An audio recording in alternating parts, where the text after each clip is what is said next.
Why, hello everybody, welcome to another Anus production, and welcome to another episode of December Gaming Time. And today I am going to be playing some Driver, and specifically some Driver San Francisco, the last game to come out in the Driver series that actually redeemed the whole entire series for good. And that actually a nice enjoyable game. So yes, Driver, coming back to this. I still enjoy it, even though like most of the multiplayer has deserted it and stuff. It's still enjoyable. I do like to come around here occasionally and just deal with stuff. But yeah, the one thing I wanted to talk about, and also why I'm doing this in the first place, is just the fact of what can a coma actually do to you if if you were in a coma for a long time. Would there be any damage at all?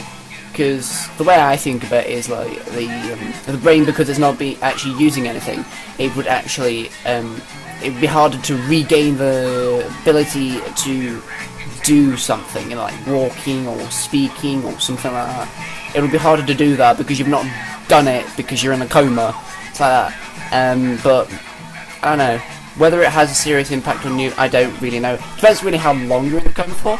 And I'm saying this because it's rather remarkable about what Tanner goes through, because obviously he gets hit and he gets into a coma, and he goes into a coma for a long time while he pieces together the case and stuff of what everybody's actually planning and what Jericho's planning, and that is remarkable. That is just that you could actually make Tanner as your role model, basically, because he you've got that huge determination to actually do what you set out to do, what you deeply desire. It's more than just a job, it's a passion, and you know that's rather strong at times. And being in a coma, you can't really do much. I mean, it's like you're pretty much paralyzed. Your mind is numb because you're trying to escape from a dream that is almost impossible to be released from, and yet he still managed to get the main antagonist of the story, even though he was critically injured. And that is superhuman almost. I suppose it's a bit of a miracle as well, because rarely has anybody actually done that, and I'm speaking in real life as well. I mean, nobody can just figure out a case in their head really while they're in a coma. It's just really hard to do because you're unconscious pretty much. But yeah, it's amazing. And being in a coma as well, this is like almost deathly state. I mean, Jericho says that as well. So, and yet it's like I suppose there's also a life and death contrast, because even though he's in this almost deathly state, he is figuring out, his mind is constantly at work trying to, fit together all these different pieces and stuff. And he's never really dead. His mind is still active, his personality is still there, but it exists somewhere else, in the recesses and the folds of his consciousness. But he's never truly put out, he's never extinguished. So that's a nice contrast, I think, because you've got the almost deathly state, and you've got the life that Tanner is trying to grasp back, and he almost loses. Partly because I think the coma is caused by insanity wouldn't be a right word, but I suppose nightmarish sort of world, because all he can ever think about is Jericho. That is it. So I think it's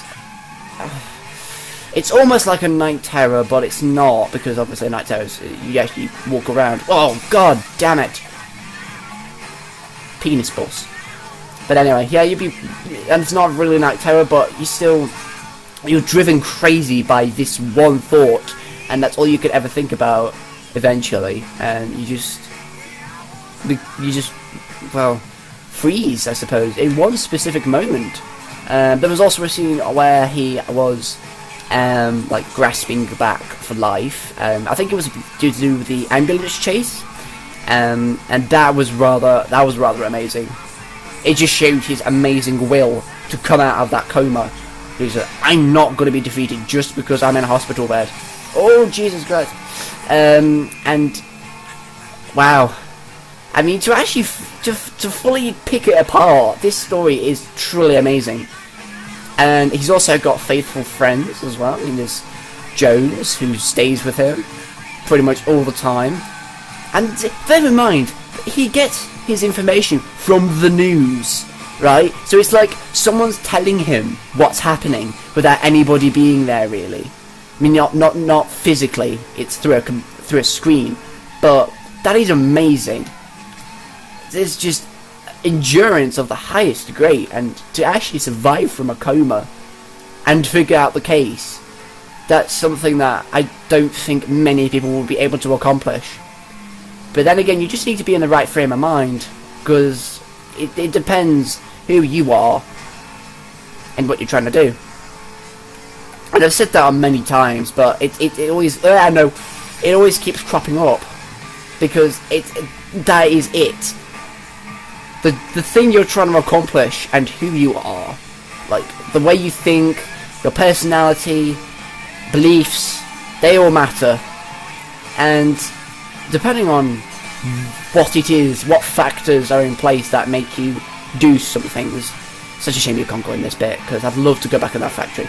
Anyway, yeah, so it's just, I don't know. I suppose that is better, because at least everybody has a different sort of aspect to them, which is, I suppose, it's to make people want to work together. But that's a bit ironic, because people don't work together. They're like more isolated than ever right now. Woo! Alright, quit showboating, John, and get on with it. No wait.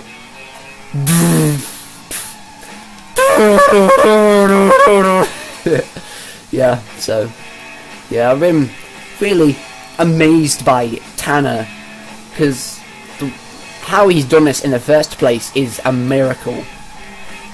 I don't quite think it's divine, but it certainly makes sense with some people, but that is astonishing.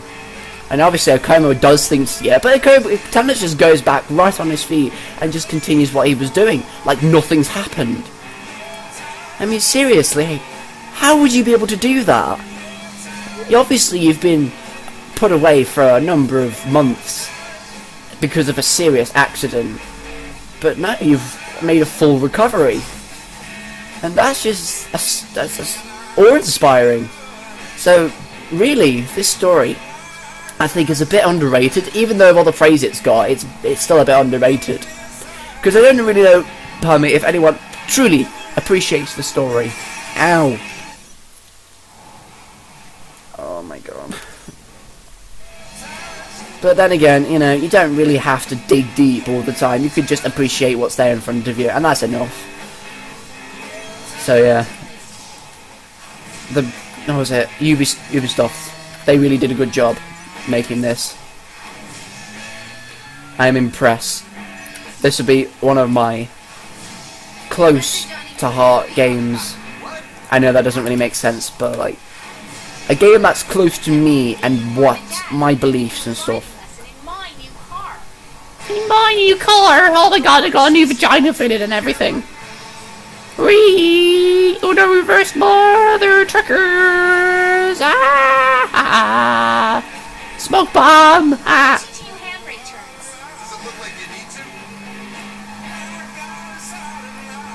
So yeah, I'm just thought I'd put that to you, because I don't quite know how to describe it fully, but hopefully what I said does give you an idea. Just a human being shut down, pretty much 90% of them shut down, and they still managed to, one, recover fully from the damage they had suffered from that crash, and two, managed to solve the case that would actually put the ultimate nail in the coffin for redemption. You know, trying to actually put away the bad people. But I don't know. I suppose they would be bad people. I mean, Jericho and all that, because they just want the money because they want the money. I mean, it's not like they are trying to survive. Whoa, no. It's not like they are struggling to survive. They just do it because, you know, they can. They're careless. So, you know, it's just something to think about. And it's quite interesting. I've got to look more up on that subject, just to see how a person can recover. But then again, I don't know. I can't quite tell if the injury itself is serious or not. I mean, it's, so far as I can see, it's minor. But, yeah, it's still amazing nonetheless. And Driver's still a good game, and I still love it. Even though all the players have abandoned it, I completely missed that. I'm sad now. I'm going to wreck your new Porsche. Lil. Skedaddle, skadoodle, your face is now an arrow. Skidity, skadooday, your GMC is gay.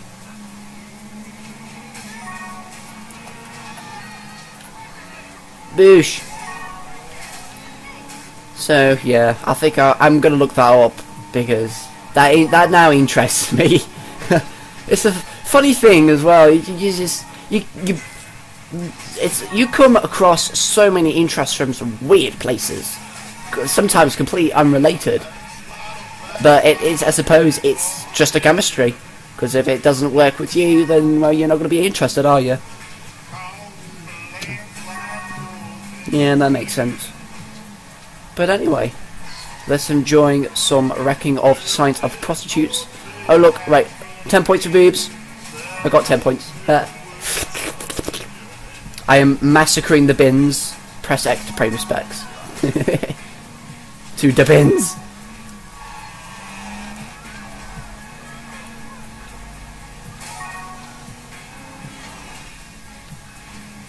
Why did I pick a van to do this in?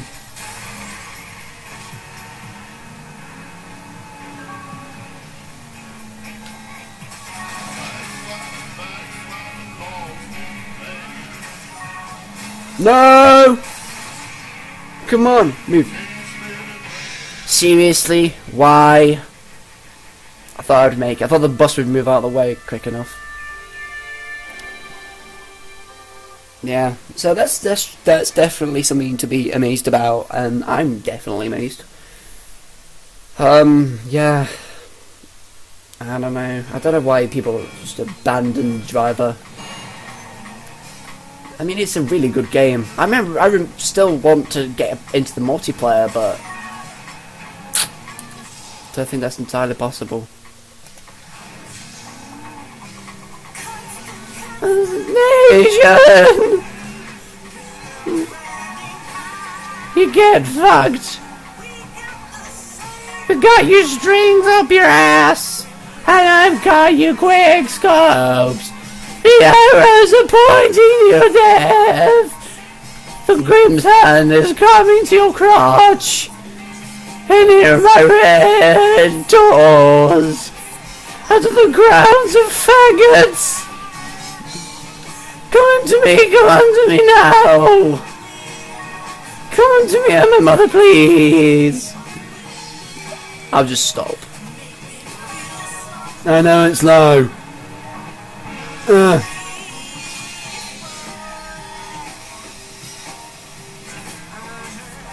Boosh. Dagoosh. Slaveling and javelin. Boosh. Kill.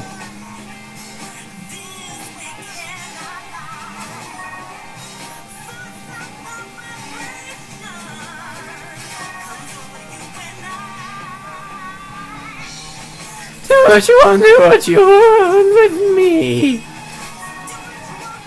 No! Whoa! Oh my god! That quick scoper just got me a headshot!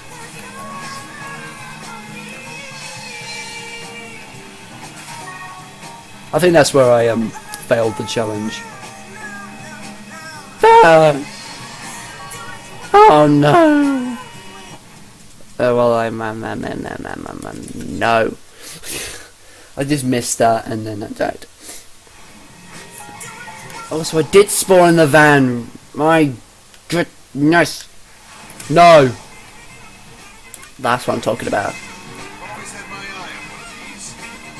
Here, forgot to give your medication, didn't you? I guess I did. Hold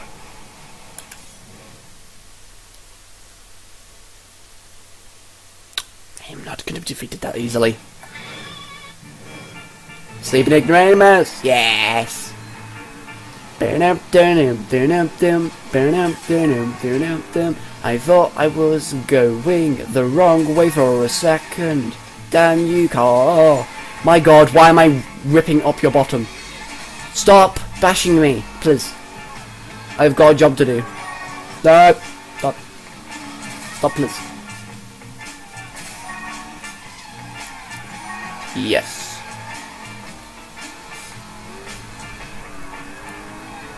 Whee! Nobody can get killed. They can just move up somehow at the speed of lit and just avoid me, because obviously that works.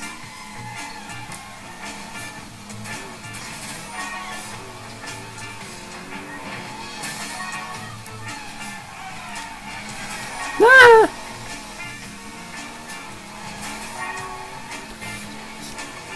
Wow.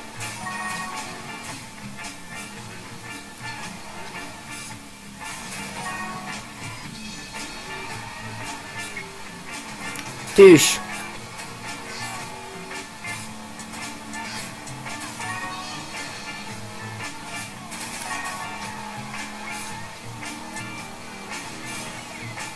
Douche. Oh, come on, don't crash.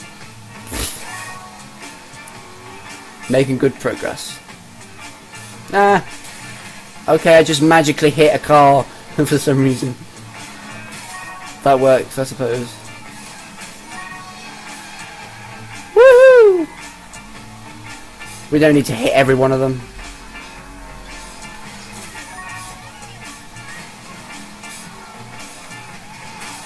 This would be extremely dangerous if it was in real life.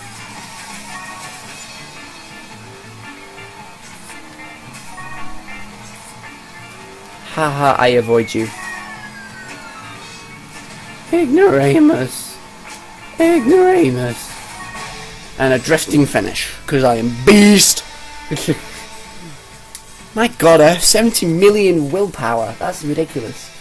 So, there we go, ladies and gentlemen. That is an episode of December Gaming Time. This has been Driver San Francisco on the Xbox 360. I did hope you enjoyed this video. If you want to consider supporting me in doing these thinking session things, then I would sincerely appreciate that, because I want to do gaming differently, because I do want to play games, but, you know, just playing games and just watching someone play games is a bit, you know, brain deadening.